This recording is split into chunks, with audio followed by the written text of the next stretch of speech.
ஜன்னல் வழி நாள்தோறும் மின்னல் ஒன்று கை காட்டும்.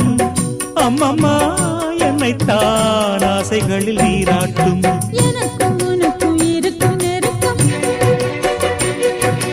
இளமை தொடங்கி முதுமை வரைக்கும். இரவும் பகலும் உறவை வளர்க்கும், இடையில் இருக்கும் தடையை தகர்க்கும்.